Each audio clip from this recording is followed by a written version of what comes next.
to the BJ Show. Let's rock and roll. Rock and roll. Come on, everybody. Let's lose control.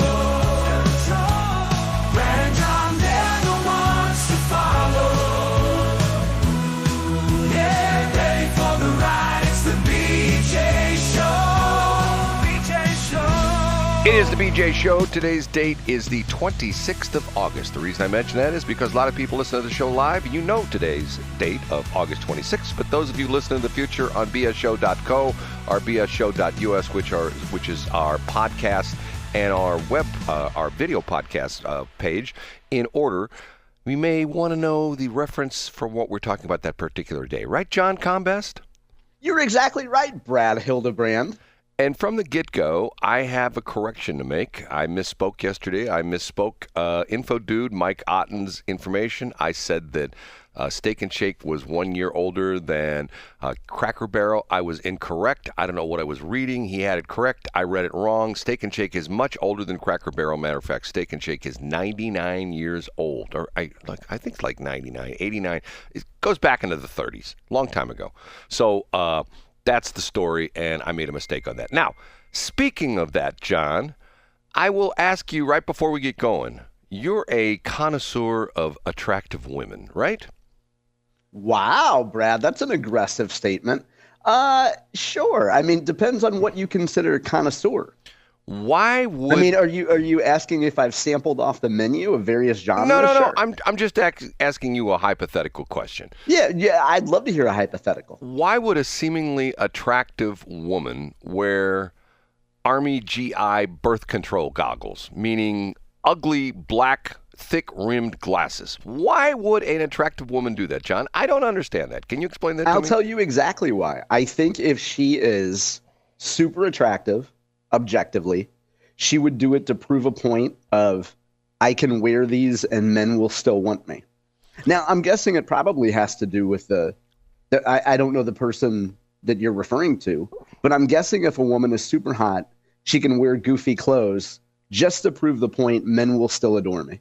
Well, the reason I bring this up is because the CEO of Cracker Barrel, who has been in the news quite a bit, I've seen very many videos of her doing the morning talk shows, the circuit she's done, I think Today's Show and CBS Morning News and stuff like that. And she's an attractive blonde lady, very well-spoken, but she's got those goofy, stupid glasses on. Ladies, I don't understand. I mean, I'm a guy who unfortunately had to wear glasses from the time I was 5 years old, and I hated it. Still to this day, if I have to wear glasses, I hate it. Any kind of glasses, I hate it. Why would you? And the reason being is, to me, for a long time, I wore wire rim glasses because they were supposedly the least, observable. In other words, the idea being there was less of a footprint of the actual frames. Yeah, but you can still see them. Right, but it wasn't like the half-inch wide frames that are black. Horn-rimmed glasses, right. Yes. Well, and the current one is, we've talked about this before, that the GI-issued glasses got the term of BCGs, and the BCGs stood for birth control goggles, and the idea being is that if you were a GI, you had those glasses on, you wouldn't have to worry about birth control because it would keep the women away. Maybe this particular woman, maybe she thinks she looks good in them. John, and isn't that what matters? Like, if she feels good, isn't that good for her? I don't get it. I don't understand it. I know it's fashion. Oh, it's fashion. It's like the goofy, the Jaguar commercial. It's like, remember we talked about that? It's like that was just replaying on the station the other day, Brad. I know. It's like, why in the world, that if you know what we're talking about, the new CEO of Jaguar, by the way, I understand he's already resigned, but the new CEO of Jaguar, and I've told the story, and I had somebody call me on it, and I proved them wrong. Jaguar is not, I don't know if they resumed, they've skipped a model year because they're going to take a break from it. And at 7:07, speaking of knocking glasses off, I know what would have knocked her glasses off. Let's get to it, Brad. What's that? What's that, John? The top three, Brad. Let's get to it. The top three. Do we have to bring that guy in from Norway? I guess we do. Here he is. I'm Oh, Casey yeah, so I Kasem. thought you were playing. I'm Casey Kasem. No, I didn't play it yet. Okay. And what does Casey do? He counts them down and he start off with? In third place, A story that was inescapable yesterday. Headline from St. Louis Public Radio. Explosion destroys 5 homes in North St. Louis. Excuse me, Brad. Destroys 5 homes in North St. Louis County. Sends residents to hospital. The story was everywhere in websites and on social media and on traditional television. An explosion in North St. Louis County, Brad. And it's special to you and I because we both grew up in North St. Louis County. This is in an area that you and I are quite familiar with. For folks who are familiar with North County, if you're traveling north/northeast on Highway 67, better known as Lindbergh, there's a subdivision and a series of condominiums called Candlewick. You would be passing a driving range and batting cages on your left, and then you would see Candlewick eventually on your right, and a huge explosion. Apparently, Brad, and I'm sure that you've paid attention to this because of its proximity to our hometown, authorities are still trying to figure out the exact cause of the explosion. Spire, the natural gas company, says that they didn't have any series of calls that would indicate that there was any sort of a natural gas leak or something around there. And as I understand it, there were no fatalities that have been reported, but there is a huge amount of destruction to homes, to condominiums, to cars, to property. Ordinarily, Brad, I wouldn't have this on my website because it doesn't involve state or federal politics. But who showed up on the scene and who was there at St. Angela Merici talking to authorities and talking to the news media was U.S. Representative Wesley Bell. And if I remember correctly, Wesley grew up in Blackjack. So he's from right around that area. So I know that area, I'm sure, is very special to him. So authorities, I guess we'll get to the bottom of this pretty soon, Brad, of the actual origin of this explosion. But really terrible news. And thank God, literally thank God, there were no fatalities in this explosion. But some serious injuries. I think 3 people were very seriously injured. Yes, you're right, Brad. Serious injuries. And did you happen to see the video of some of this destruction? Matter of fact, I was just looking at it. And, John, I will say one thing, and your lobbyist friends will be having a heart attack, and they will be texting you, "Oh, my God, you can't believe you said that." Now you know why I don't have natural gas at any of my places. Yeah, well, your main argument against it is one time you disputed a Spire bill before they were Spire, right? So you have some kind of a long-term petty thing against them. Well, I do. Well, not petty thing. I mean, it's to carry a grudge that long over something that was pretty inconsequential. But your point now, Brad, do you choose to not have natural gas? You'll retrofit your answer based on this explosion. But do you choose to not have natural gas because you're making a statement, or because you have a vendetta against Spire? No. I quite honestly, I've always thought, and not just natural gas, propane, all the other gases like that. Kerosene. Well, no, kerosene's different because that's a little bit different. But because the fumes are not explosive, technically they are, but the fumes are not necessarily explosive. It's like diesel fuel. See, people should have their houses fueled or heated by diesel fuel because diesel fuel is not flammable, it's combustible, which is a very important difference. Matter of fact, John, when you worked at Monsanto, I think they probably taught you that in like Monsanto 101. Now, John, remember, gasoline is flammable, but diesel is combustible. Didn't they teach you that? They did, and then they changed the term to combustible. Combustible. That's when a Gen X guy just gets crabby and yells at a boomer. Right. No, I've always had. If you watch videos, and I watch these videos, there's this guy, this home inspector out in Arizona, and he's inspecting brand new homes with gas leaks in them. I'm going like, okay, that's problematic to me. I see, it scares me because of the fact. Do you know this is interesting? Do you know that natural gas in its natural state does not have an odor? I did not know that.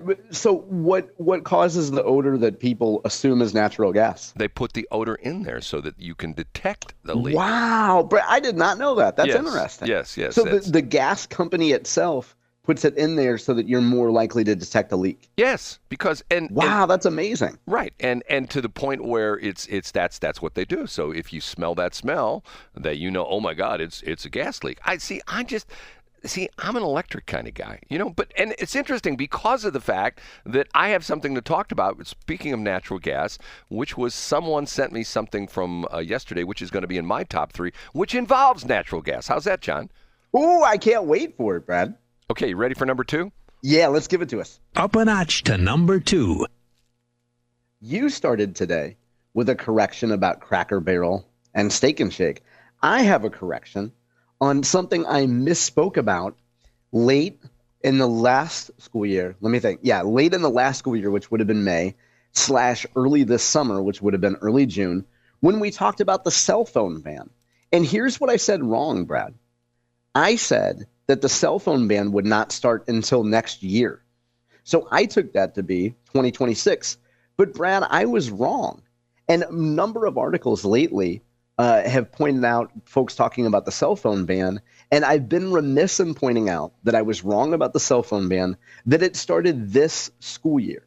So when we first talked about it on the show, it was next year, next school year.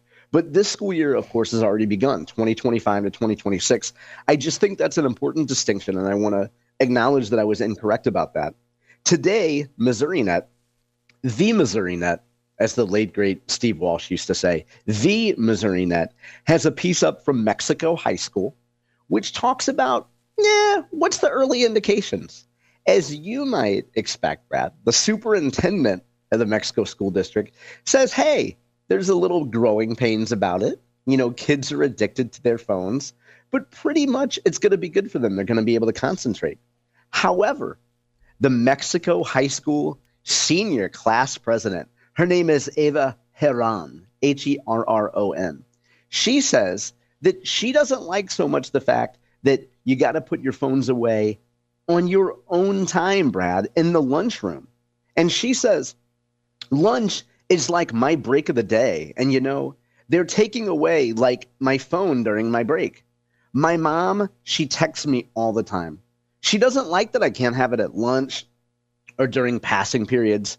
She's a texter. She loves to text me, and she can't text me anymore. So I think that's a fair point, Brad. Maybe there's some students that have communication with their mom or dad throughout the day, and they miss it at lunchtime. They miss having that tether to their parents there. So there are some growing pains going on there, Brad. I do think, in general, you and I, the curmudgeonly types that we are, would say the kids should just put their phones away. They don't need their phones during the school day. John, you know what? I had that problem. My mom tried to text me all the time when I was in my lunchroom back in the day, back when I was in Twillman School. Oh, is that right, yeah, Brad? Did she have some sort of a Radio Shack 1960 device or what? She tried to text me, and I would come home, and my mom would say, hey, I tried to text you at lunchtime today. I go, Mom, that's not going to happen for another 50 years, so I don't know what you're talking about because there's no such thing as texting. And she looked at me, and she says, someday there will be. See, my mom was really smart.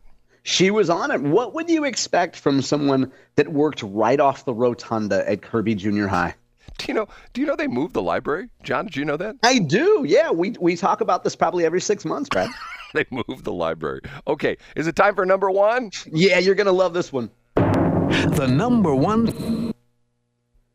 As a well-rounded and well-educated man, some would say overeducated, Brad, I'll give you 3 names, and I want you to tell me the connection between these 3. You ready? Yes. Grant Cardone, Af Sherry, and Russ Carnahan. What's the connection, Brad? All real estate guys. Yes, you're exactly right, Brad. They're all real estate guys. Did you happen to see a piece this morning from Sarah Fenske in St. Louis Magazine? I did not. Okay. Well, here's the piece, Brad. The headline. Missouri Democrats plan $610,000 building purchase despite pushback. Some party members aren't sure why the party needs a 6,000 square foot space when it has just 3 employees, none of whom live in Jefferson City. So Sarah Fenske here's a little bit of pushback from some members of the Missouri Democratic Committee, state party officials, Brad. So these are people who actually set the policy for the Missouri Democratic Party. And the party voted to purchase a $610,000 building in Jeff City. And here's what the vote was. I'll read the quote actually first from April Rivera. She's the chair of the LGBTQ plus caucus of the party. She says that party leaders voted to approve the purchase earlier this month, despite still needing to raise $95,000 in total for the down payment. So far, the party has only $20,000 lined up for the purchase. Here's what April Rivera says. If we had the down payment and we weren't a super minority, I would be open to this. Russ Carnahan is the chair of the Missouri Democratic Party, and he says, we've looked at successful state parties around the country, and virtually every one of them has a permanent, long-term headquarters for their party. Party leadership voted 30-21 on August 7th, so this is 3 weeks ago, in favor of the purchase. Fenske writes, the overwhelming majority of members from the St. Louis region were against the plan. Part of the building's appeal is said to be its ample parking, including a lot that accommodates 19 cars in the heart of the state capitol. Ask what the state party should be spending money on instead. Rivera says, staff. We have no staff. Brad, I guess the point of this is, why are Missouri Democrats buying a building in Jeff City when they have no state party staff living in Jeff City? And they could be spending that money on messaging. They should be spending that money on, helping elect Democrats to the state legislature. Why are they spending money on a building? And then I'll just add one more piece before we discuss this, Brad. This piece quotes Chelsea Rodriguez. You remember we talked about her, the communications director from the Missouri Democratic Party. Right. Fenske says Chelsea Rodriguez, a member of the St. Louis County Democratic Central Committee, was critical of the planned purchase as well, writing on Facebook that her communications and messaging budget for all of last year was $0. She added that the state party has 3 full-time employees, but none of them live in Jefferson City. So, Brad, you have bright minds in the Democratic Party going to Russ Carnahan and saying, why are we spending money on this stuff? Like, why are we buying a building with 19 parking spots when we have no staff in Jefferson City? It doesn't seem to make sense, Brad. John, what was her budget again? What was her budget? 0.0. Okay, there's a quote in there that I want to amplify on, okay? Yes. Ready for this? Yeah. The Russ Carnahan quote. What was that again? Can you read that one more time? Yeah, he says, we've looked at successful state parties around the country, and virtually every one of them has a permanent, long-term headquarters for their party. Why does Missouri do this? Why do we say, well, every other state has this? That's like my thing when people say, well, in Europe, and I go, hey, move to Europe. Russ? You're exactly right, Brad. Well, the other thing is what I can't get around here and look, I'm not impartial about this because I'm a Republican and I want Democrats to lose elections. But let's say you're Ashley Aune, you're the House Super Minority Leader, and you want to elect more members to the legislature, and you got a district like we have in St. Charles County, District 105, where a Republican won by a couple points this past year, 5 points, I guess.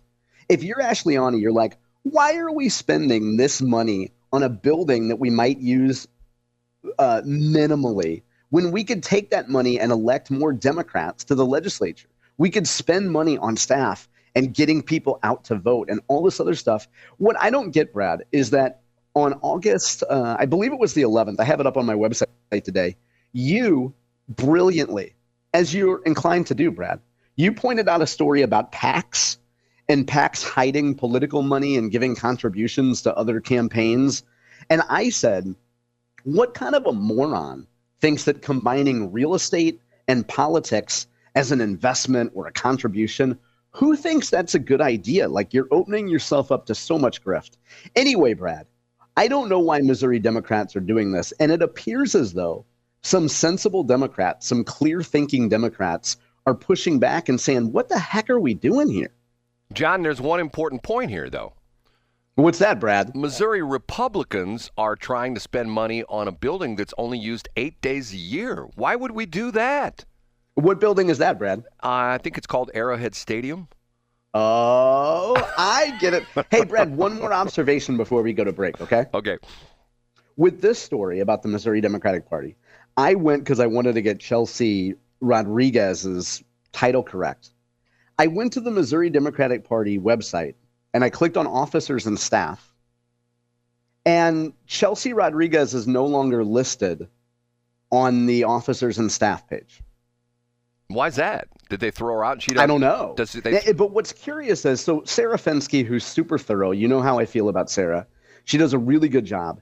She describes Chelsea as being a member of the St. Louis County Democratic Central Committee. And I thought that was weird because honestly, I didn't know that Chelsea Rodriguez was on the Central Committee. But I'm going to make sure I got her title right. I thought she was communications director. You know how obsessive compulsive I am in getting things like accurate. So I go here, Brad, and I know for a fact that she was previously listed on the Missouri Democratic Party page. You can go to MissouriDemocrats.org and look. And Chelsea is now not listed among officers and staff. Why would Sarah Fenske refer to her as a member of the Central Committee and not refer to her as not call her the communications director of the Missouri Democratic Party? Because she got fired? I don't think she can get fired. And do you know why she can't get fired, Brad? Why is that? Because she's got... No, I'm not being sarcastic. The Missouri Democratic Party a few years ago unionized.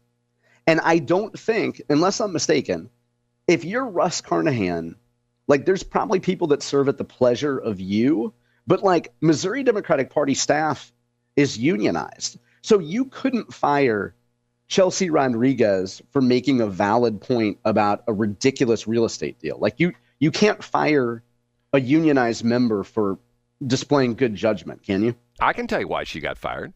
Why's that, Brad? She's got one of those crazy names. Rodriguez is crazy? No. Her name, put it together. Her first name is English. Her last name is Latino.